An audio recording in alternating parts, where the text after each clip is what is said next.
Praise the Lord सर्वांना. आज पुन्हा एकदा एक नवीन विषय घेऊन मी तुमच्या पुढे आलेले आहे. तर आज आपण बघणार आहोत योहान कृत शुभवर्तमान याचा दुसरा अध्याय 1 ते 12 वचन आपण बघणार आहोत. वचनाकडे जाण्यापूर्वी आपण पहिलं प्रार्थना करू. पवित्र पवित्र पवित्र सेनाधीश प्रभू परमेश्वर बाप्पा, स्तुतीस पात्र आणि भयास योग्य अशा प्रेमळ परमेश्वरा, जिवंत यहोवा देवा, यहोवा पिता, प्रभू येशू ख्रिस्त आणि पवित्र आत्मा या त्रैक्य देवाला मान, महिमा, गौरव, सन्मान आता आणि सदा सर्व काळ युगानुयुग असो. आज विशेष करून जे काही वचन आम्ही वाचणार आहोत त्या वचनावर मनन चिंतन करत असताना प्रभू तू आमच्या बरोबर राहा, तू आम्हाला मार्गदर्शन कर.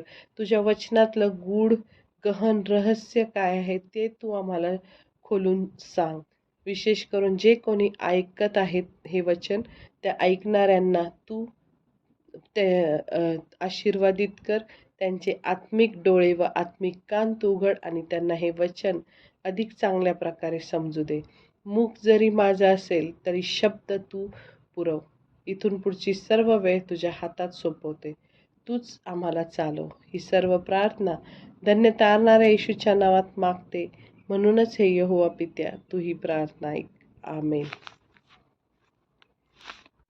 काना येथील लग्न, मी ते वाचते 1 ते 12. नंतर तिसऱ्या दिवशी गालिलातील काना येथे एक लग्न होते आणि येशूची आई तेथे होती. येशूला व त्याच्या शिष्यांनाही लग्नाचे आमंत्रण होते. मग द्राक्षरस संपला तेव्हा येशूची आई त्याला म्हणाली, त्यांच्याजवळ द्राक्षरस नाही. येशू तिला म्हणाला, बाई, ह्याच्याशी तुझा माझा काय संबंध? माझी वेळ अजून आली नाही.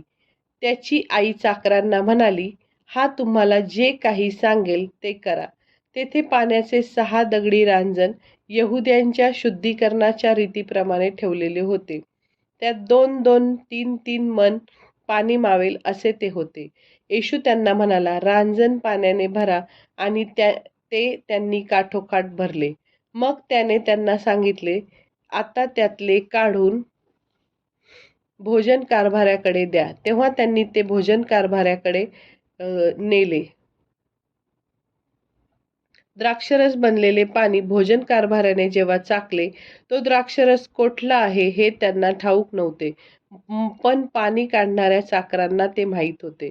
तेव्हा भोजन कारभारी वराला बोलावून म्हणाला, प्रत्येक मनुष्य पहिल्याने चांगला द्राक्षरस वाढतो आणि लोक यथेच्छ प्याले, मग नीरस वाढतो. तू तर चांगला द्राक्षरस आत्तापर्यंत ठेवला आहे. येशूने गालिलातील काना येथे आपल्या चिन्हाचा हा प्रारंभ करून आपले गौरव प्रगट केले आणि त्याच्या शिष्यांनी त्याच्यावर विश्वास ठेवला. त्यानंतर तो, त्याची आई, त्याचे भाऊ व त्याचे शिष्य खाली कफरनहुमास गेले, परंतु तेथे ते फार दिवस राहिले नाही. आमेन. तर इथं आपण बघतो की नतनेल व येशू यांची भेट पहिल्या अध्यायात आपण बघितली. तर नतनेल व येशू यांची भेट झाल्याच्या 3 दिवसानंतर येशू आणि हे त्याचे नव्याने झालेले शिष्य गालिलात आले आणि तिथं त्यांना एका लग्नाचं आमंत्रण मिळालं. आणि हे लग्न काना नावाच्या एका छोट्याशा गावात होतं आणि तिथं नतनेलाचं काय होतं, एक घर होतं. म्हणजे येशूच्या शिष्याचं, जे योहानचं शुभवर्तमान त्याच्या पहिल्या अध्यायात आपण नतनेला विषयी मागच्या संदेशात बघितलं. तर त्या नतनेलाचं एक तिथं छोटंसं घर होतं. आणि नंतर मग तिथं ते सगळे लग्नाला जातात आणि लग्नाची ज्यावेळेस मेजवानी सुरू होती, तर त्या मेजवानी सुरू असतानाच त्यांचा अचानक काय झालेला असतो, द्राक्षरस संपला असं आपल्याला आत्ता मी अध्याय वाचलं त्यात कळतं. मग तिथं त्या ज्या वेळेस वर म्हणजे काय, नवरदेवाकडचे लोक, त्यामुळे त्या वराला मान खाली घालण्याचा म्हणजे अपमान होण्याचा प्रसंग, त्या बिकट प्रसंग त्या वरावर आला. कारण मेजवानीची जेवढी व्यवस्था होती ती मुलाकडे होती. त्या काळच्या यहुदी रीतिरिवाजाप्रमाणे मुलाकडे ती सगळे मेजवानीची म्हणजे पार्टीची व्यवस्था सगळी त्याच्याकडे होती लग्नाच्या. तर मग त्याचं म्हणजे आपण बघतो ना की ज्यावेळेस लग्नात जेवण संपतं तर काय होतं, लोक नावं ठेवतात, म्हणजे इज्जत जाती, सगळीकडं नाही का अपमान होतो, असं होतं. म्हणून त्यामुळे तिथं ती म्हणजे मरियेला जेव्हा हे गोष्ट कळली, तेव्हा मरिया काय केली, लगेच तिला माहीत होतं ना, की आपला पुत्र मसीहा आहे, आपला पुत्र देवाचा मुलगा आहे. तिला हे माहीत होतं, लहानपणापासून तिने बघितलं. आपण बघितलं, की तिला ते शिमोन नावाचा जो माणूस आहे तो भेटतो मंदिरात. हन्ना संदेष्टी भेटती मंदिरात. त्यांनी काय काय बोलले ते सगळं ती मनात जतन करून ठेवती. नंतर 12व्या वर्षी ती बघती कसा येशू त्या मोठ्या मोठ्या लोकांशी कसं बोलत आहे, हे सगळं ती बघती आणि तिला माहित आहे की आपला मुलगा, आणि तिला माहीतच होतं ना की पवित्र आत्म्याद्वारे त्याचा जन्म झालेला आहे. मग तो काहीही करू शकेल, तो चमत्कार करू शकेल, असं तिचं म्हणणं होतं. म्हणजे तिला वाटलं की तो काहीतरी चमत्कार करून नवीन द्राक्षरस निर्माण करेल, असं तिला वाटलं होतं. हं. आणि मग म्हणजे येशू आपण वाचलं तिथं. म्हणजे येशूला त्याच्या आईने काय केली, विनंती केली की त्यांचा द्राक्षरस संपला आहे, आणि आपण वाचलं की तो म्हणतोय, बाई ह्याच्याशी तुझा आणि माझा काय संबंध.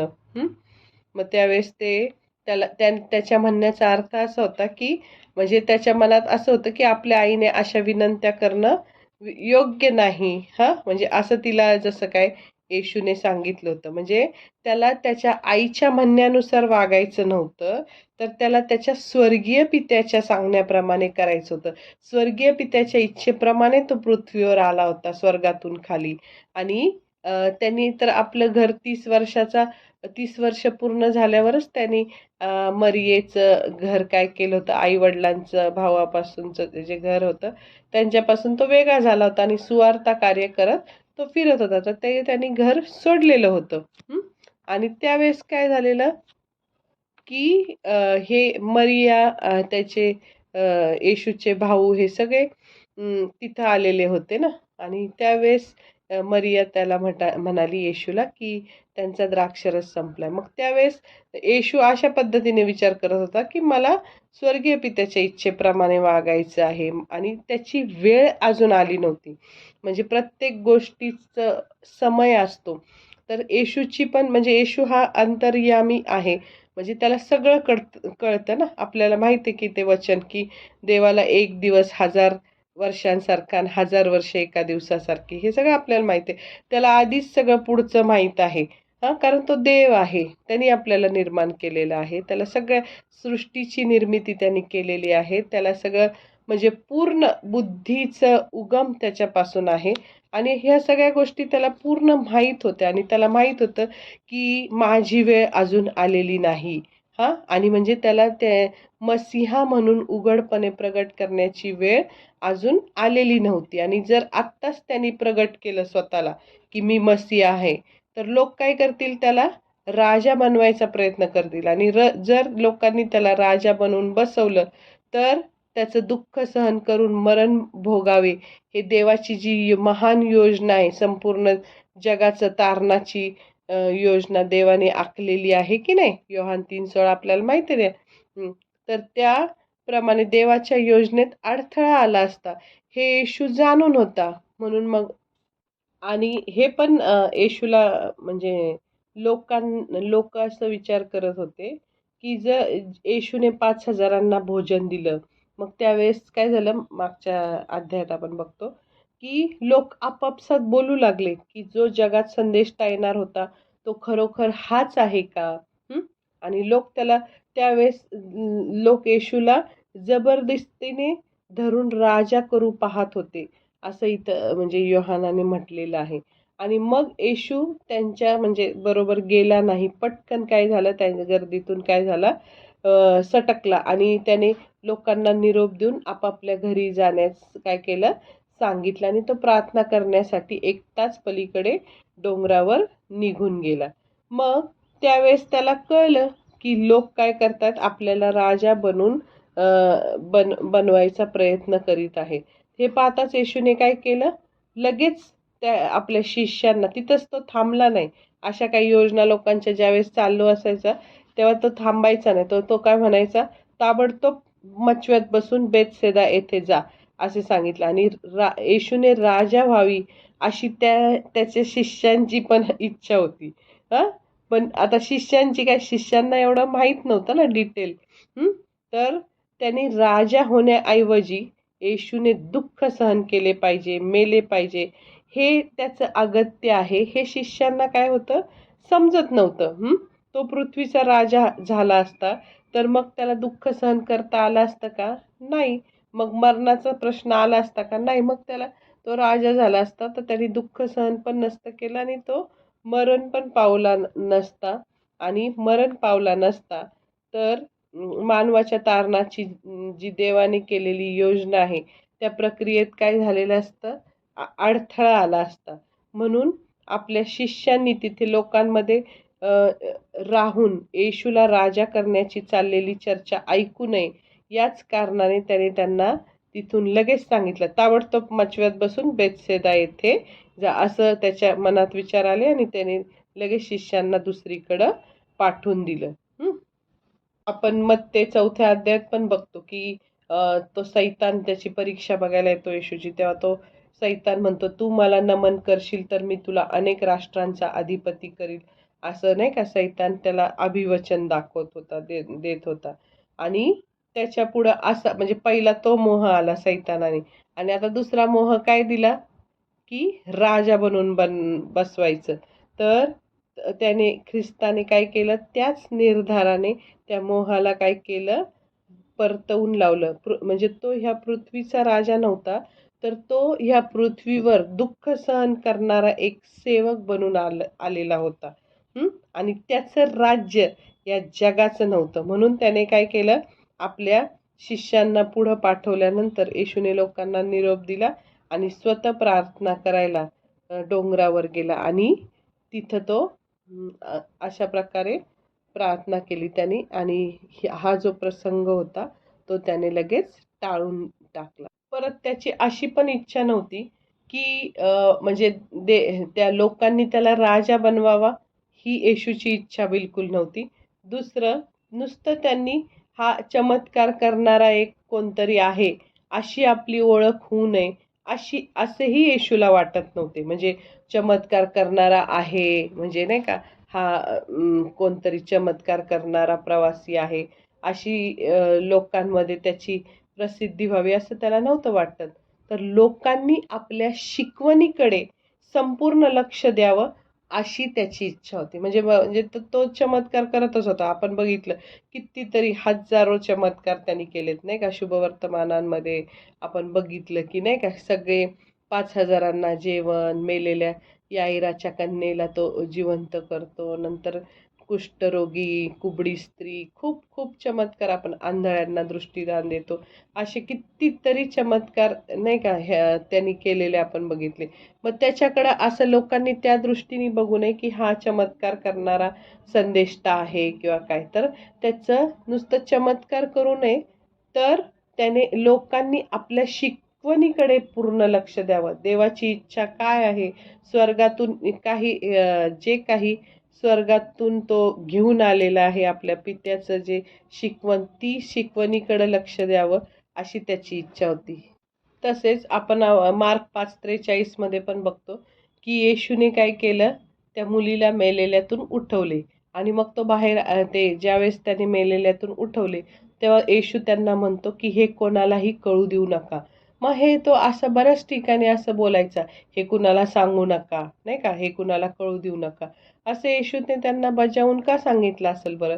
तर एकतर त्याला माहित होतं की जे शोक करणारे होते ते लोक काय होते, भाडोत्री लोक होते. ते नुसते रडण्यासाठी, त्यावेळेस असं तिथं सिस्टीम होती, रडण्यासाठी काय करायचे, लोक घेऊन यायचे. आणि मग अशा प्रकारे ते जे लोक बाहेर जमले होते त्यांना काय दुःख नव्हतं, ते म्हणजे पैसे देऊन रडण्यासाठी आणलेले लोक बाहेर जमलेले होते आणि त्यांचा विश्वासच नव्हता. तेव्हा त्यांना ही गोष्ट सांगण्यात काहीच अर्थ नाही असं येशूला वाटलं. आणि कारण ते जरी सांगितलं असतं तरी ते लोक म्हणाले असते टवाळी करत, काय मुलगी मेलीच नव्हती, जिवंत होती, असे बोलले असते.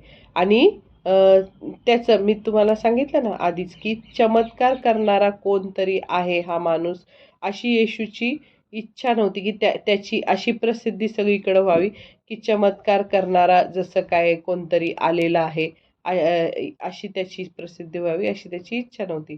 तर लोकांनी आपण करतो त्या चमत्काराकडे नव्हे तर आपल्या संदेशाकडे ध्यान द्यावं अशी त्याची इच्छा होती. आणि लोकांना देवाच्या राज्याचं शिक्षण द्यावं, तारणाचा मार्ग दाखवावा, चांगलं वागायला शिकवावं, देवपित्याच्या इच्छेप्रमाणे वागण्याचं शिकवावं, हा येशूचा काय होता? प्रमुख म्हणजे उद्देश होता.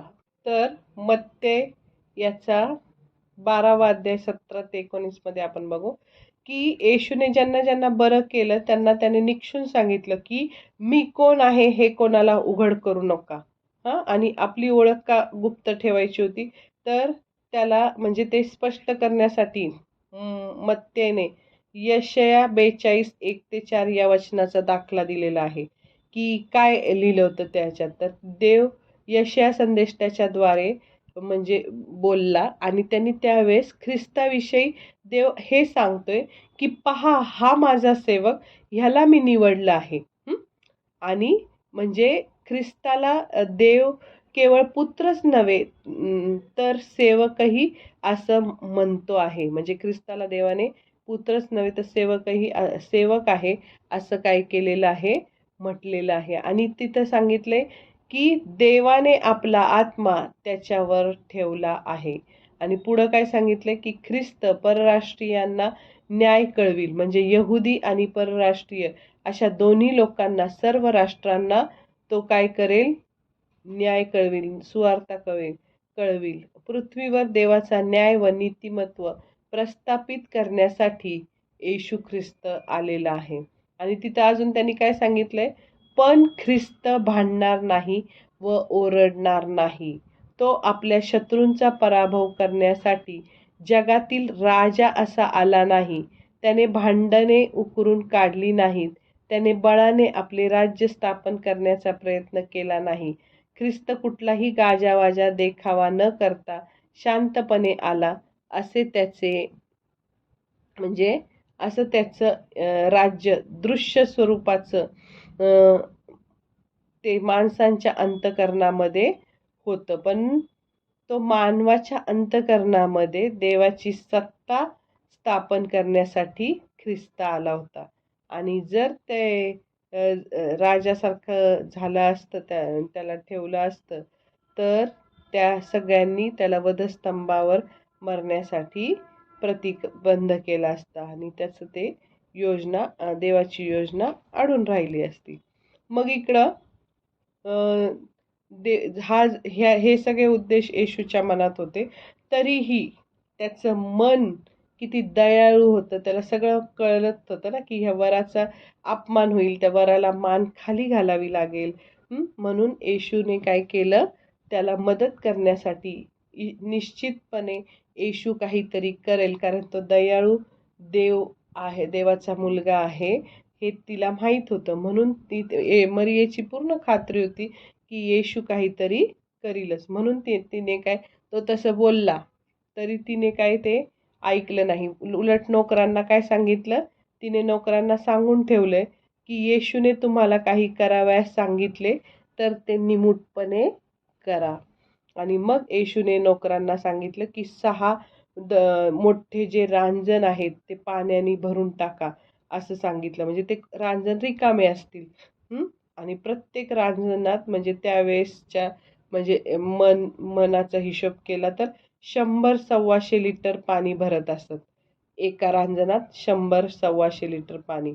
आणि मग त्यावेळेस यहुदी लोक असे रांजण आपल्या दारापुढे असे भरपूर भरून ठेवायचे. का बरं? कारण त्यांच्यामध्ये अशी रीत होती, म्हणजे रिवाज होता की जेवणापूर्वी हात पाय स्वच्छ धुवायचे. म्हणजे धूळ लागलेली असती हात पायाला, तर ते स्वच्छ धुवायचे आणि मग घरात यायचं, जेवण करायचं. हे ते इतर लहान मोठी भांडी, पेले, ताट, वाट्या धुण्यासाठीही त्या पाण्याचा काय करायचे? ते उपयोग करायचे. पण दारात असे रांजण का ठेवायचे? तर हात पाय धुण्यासाठी. मग त्या नोकरांनी काय केलं? त्या रांजणात पाणी भरलं आणि त्यातून पाणी काढलं आणि त्यावेळेस त्या पाण्याचा द्राक्षरस झाला आहे. असं त्यांना दिसलं. नुसतं त्यांनी भरताना स्वतः बघितलं, की ह्यांनी नोकरांनी स्वतः पाणी आणून भरलं त्यात. म्हणजे त्यांनी जसं काय ते 6 पाण्याचे जे दगडी रांजण आहेत मोठे, ते भरण्यासाठी त्यांनी भरपूर नाही का त्याच्यात हांड्यानी पाणी आणून भरलं असेल. एक हांडा असं टाकला असेल. डोक्यावर घेऊन त्यांनी ते सगळं भरलं असेल. तर त्या सगळ्या नोकरांना क्लिअर माहीत होतं, की आम्ही पाणी आणून टाकलेलं आहे आणि ज्यावेळेस ते काढायला गेले, समजा त्यांनी एक जग त्या रांजणात बुडवला असेल, तेव्हा तिथं काय चमत्कार झाला अद्भुत, त्या पाण्याचा द्राक्षरस झाला आणि ते पण एकदम टेस्टी, सगळ्यात सुंदर असा. आणि मग त्यांनी पाणी बाहेर काढलं, म्हणजे त्याच्यातून पाणी बाहेर काढलं तेव्हा त्यांना दिसलं, की पाण्याचा काय झालेला आहे, द्राक्षरस झालेला आहे. आणि मग भोजन कारभारी त्या ठिकाणचा तो देखील आश्चर्यचकित झाला. हे काय चमत्कार घडला? पण त्याला काहीच माहीत नव्हतं. त्याला असं वाटलं, की जो वर आहे त्याने आत्तापर्यंत हा नवीन द्राक्षरस बनवून ठेवला होता आणि नाही का सगळे लोकं पिऊन गेले तरी एवढा सुंदर द्राक्षरस त्याने मागून ठेवला असेल किंवा तयार करून ठेवला असेल असं त्याला वाटलं. हे त्याला चमत्कार माहीत नव्हता. आणि मग तो म्हणतो, की वराने उत्तम द्राक्षरस अगदी मेजवानी संपेपर्यंत राखून ठेवला होता, असं त्याला नवल वाटलं. पण येशूने पाण्याचा द्राक्षरस केला, तेव्हा त्याने तो सर्वोत्तम असाच केला. एकदम टेस्टी, साधा म्हणजे नाही का मध्यम चवीचा असा नव्हता केला, तर एकदम सुंदर अशा चवीचा. कारण तो देव आहे. आपल्या सगळ्यांना बुद्धी जे काही आपण करतो, त्या सगळ्या गोष्टी करण्याचं ज्ञान आपल्याला त्याच्याकडून मिळालेलं आहे. कारण त्याने आपली उत्पत्ती केलेली आहे. त्याने आपला म्हणजे तो आपला पिता आहे. आणि मग तो बुद्धीचा उगम नाही का, त्यांनी हे जर केलं तर ते सर्वोत्तमच होणार की नाही. मग इथं आपण बघायचं, की मानवाची गरज देवाचं सामर्थ्य प्रगट होण्यासाठी ती संधी कशी रूपांतरित होते, हे या प्रसंगावरून आपल्याला लक्षात येतं. की आपण ज्यावेळेस अतिशय निराश होतो, आणि ज्यावेळेस आपले मानवी प्रयत्न खुंटतात, म्हणजे आपण कितीही प्रयत्न केले तरी आपण त्या परिस्थितीवर काय विजय मिळवू शकत नाही. त्यावेळेस आपल्याला काहीच उपाय सापडत नाही. अशा वेळी देव एकदम आनंदाने आपल्या जीवनात खूप अशी महत्कृत्य म्हणजे चमत्कार, अद्भुत कृत्य करतो. बघा तुमच्या सगळ्यांच्या जीवनात असं झालेलं असेल, की ज्यावेळेस आपण म्हणतो नाही आता सगळं संपलं, मी थकलो हे प्रयत्न करून, आणि त्यावेळेस अद्भुत एखादी गोष्ट आपल्या जीवनात अशक्य रीतीने होती आणि देव तिथं स्वतः इंटरफिअर करून आपल्या जीवनात तो काय करतो, चमत्कार करतो. आणि मग येशूने केलेला हा पहिला चमत्कार, योहानाने त्याला चिन्ह असं म्हटलेलं आहे. मग येशूने हा चमत्कार करून खरोखर तो देवाचा पुत्र असल्याची खूण पटवणारी ही चिन्ह दिली. आणि म्हणजे ते लोकांना दिसलं ना, म्हणजे तिथं ते नोकर होते त्यांनी बघितलं, पण लग्न घर म्हटल्यावर हजारो लोक असतील तिथं, 100च्या म्हणजे 100च्या पुढंच लोक असतील, 500 असतील, माहीत नाही 1000 असतील. ते आकडा लिहिलेला नाहीये तिथं, पण तिथं भरपूर लोक असतील आणि ते बघितलं असेल सगळ्यांनी, की हे जे नोकर जात आहेत नळातून पाणी भरून त्याच्यात 6 रांजणमध्ये टाकतायत हांड्याने पाणी, आणि पाणी टाकलं आणि एका सेकंदात त्याचा द्राक्षरस झाला. कारण द्राक्षरस बनवण्याची प्रोसेस खूप अवघड आहे. तुम्ही जर वाचलं की द्राक्षरस कशा पद्धतीने तो बनवतात, तर त्याला महिने महिने लागतात द्राक्षरस बनवायला सुंदर टेस्टी. आणि हा एका सेकंदात त्या पाण्याचा द्राक्षरस झाला. हे खूप मोठं चमत्कार झाला होता तिथं, म्हणजे देवाने केला होता येशूने. तर ह्या चमत्कारावरून तो खरोखर देवाचा पुत्र असण्याची खूण पटवणारे हे चिन्ह होतं. आणि ह्या चिन्हाच्या द्वारे येशूचं गौरव प्रगट झालं होतं.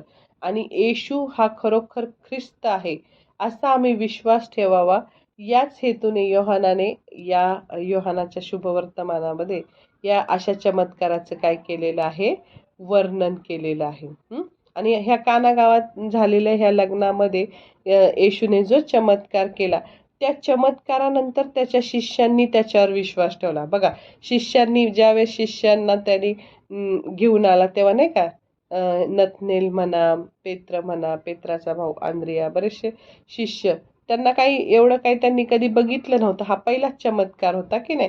मग हा चमत्कार केल्यानंतर त्या शिष्यांनी त्याच्यावर काय केला, विश्वास ठेवला. आणि तो पण आता खरा विश्वास ठेवला एकदम. आधी फक्त एकट्या नथनेलाने विश्वास ठेवला होता.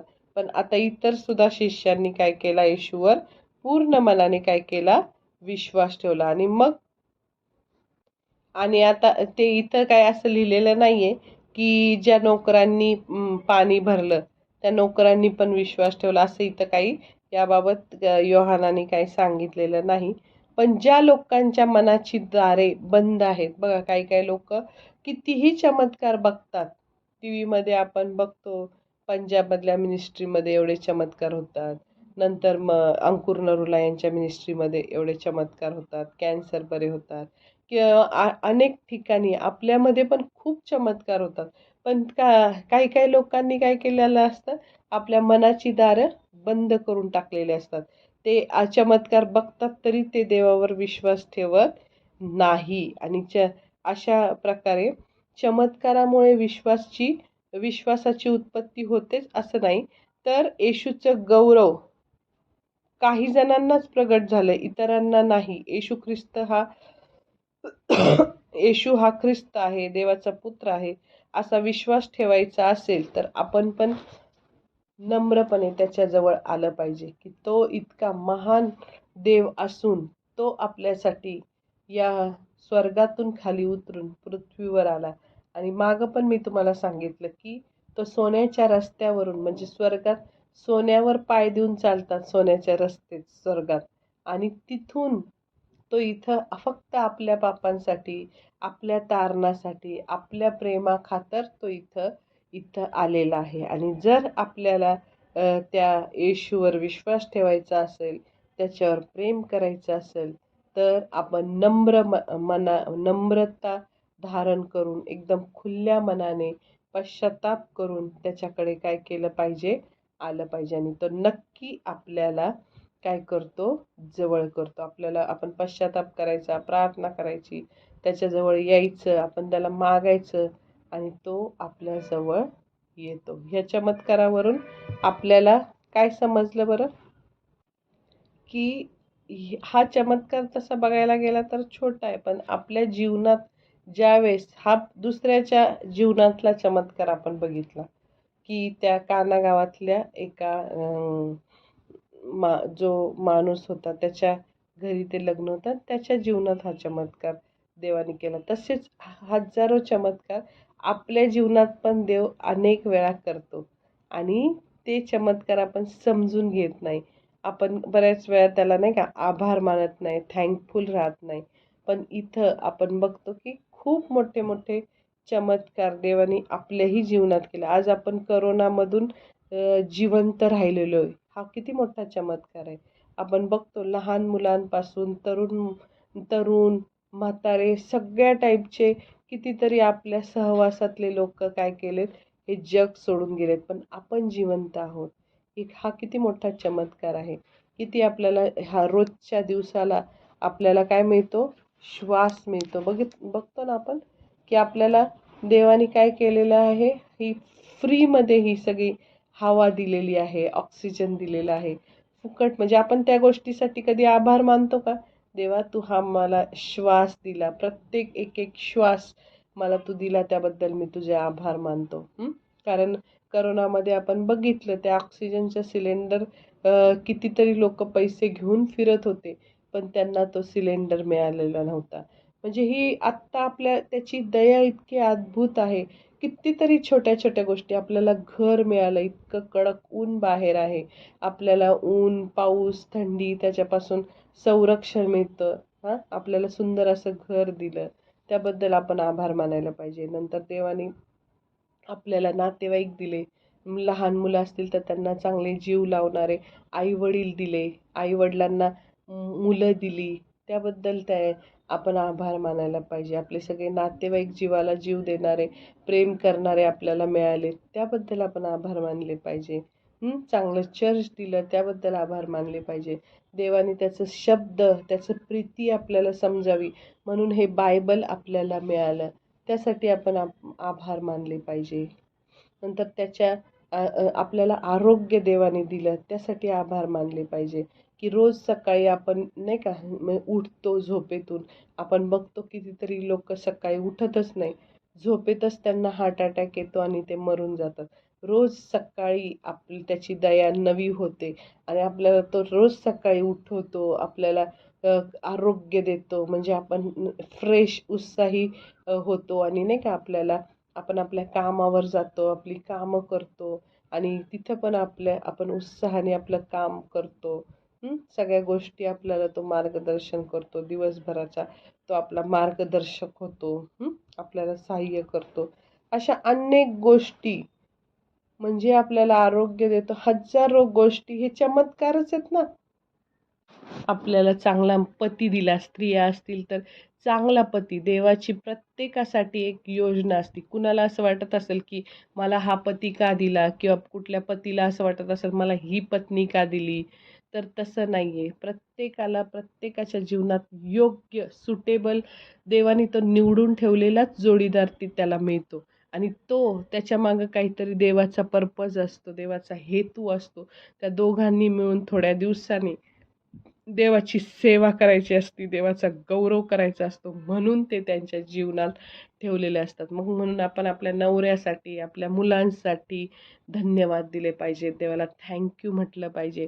नंतर जे पती असतील त्यांनी आपल्या बायकोसाठी, आपल्या मुलांसाठी काय केलं पाहिजे, धन्यवाद दिला पाहिजे देवाला. नंतर मुलांनी आपल्या आईवडिलांसाठी देवाला थँक्यू म्हटलं पाहिजे. अशा कितीतरी गोष्टी आहेत की ज्या आपल्या जीवनात आपण असं आपल्याला वाटतच नाही की हे चमत्कार आहेत म्हणून. देवाने आपल्याला ही इतकी सुंदर पृथ्वी दिली. काय ते निसर्ग आहे, सगळा सुंदर झाडं, इतका सुंदर आपल्याला डोळे दिले तो निसर्ग बघायला.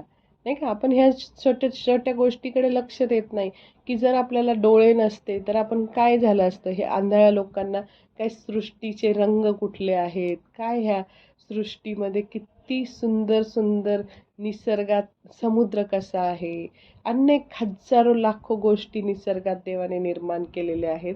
हे त्याला बघायला मिळतं का. पण आपल्याला डोळे दिले, सगळं शरीर व्यवस्थित, हात पाय सगळं आपण निरोगी सुंदर आपल्याला बनवलं, सगळ्यात सुंदर निर्मिती आपल्याला केलेलं. हा चमत्कार नाही तर काय आहे. नंतर सूर्य, चंद्र, तारे, ऋतू सगळं त्यांनी आपल्यासाठी केलं. जे काय आहे सगळं आपल्यासाठी केलं. एदेन बागेत आपण बघितलं की त्यांनी आपल्यासाठी सर्व म्हणजे आदाम आणि हवेसाठी सर्व सुखसोयी करून ठेवल्या होत्या. त्याच्यासाठी पाणी, फळं, कंदमुळं सगळं सगळं त्याच्यासाठी करून ठेवलं होतं. नंतर मग आपण बघतो की देवानी म्हणजे आपल्यासाठी जनावरं, झाडं, वेली सगळं सगळं दिलं. हे म्हणजे आभार मानण्यासाठी कितीतरी हजारो गोष्टी. सकाळी उठलं तर आपण ह्या गोष्टी आठवून त्याच्यासाठी काय केलं पाहिजे, आभार मानले पाहिजे. की देवा तू आम्हाला पाऊस देतो. हां, आपल्याला हे वर्षभर पुरणारं पाणी ते पावसाद्वारे आपल्याला तो देतो. किती मोठं त्याचे म्हणजे आपण छोट्या छोट्या गोष्टी जर त्याच्या म्हणजे तो आपल्यासाठी काय काय करतो हे जर बघितलं तर आणि आभार मानले तर खूप त्याला आवडतं. आणि त्याने आपल्यासाठी म्हणजे त्याचा पवित्र आत्मा आपल्याला मार्गदर्शन करण्यासाठी दिला. त्याचे देवदूत आपल्यासाठी काय केलेले आहेत, आपले संरक्षण करण्यासाठी देवदूतांचा पहारा, परिचारक आत्मे इब्री 1:14 प्रमाणे आपल्याला दिलेले आहेत.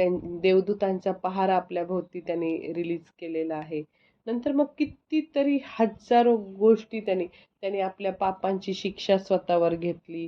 त्यासाठी मी तुझे आभार मानतो. अशा खूप खूप गोष्टी आपल्या जीवनात चमत्कारच केलेला आहे. आपल्याला संपूर्ण महिना काम करायला शक्ती देतो, भरपूर असा आपल्याला पगार देतो, चांगलं चांगलं खायला देतो, सगळ्या सगळ्या गोष्टी आपल्या जीवनात तो आपल्यासाठी करतो. हे चमत्कार नाही तर काय प्रियांनो.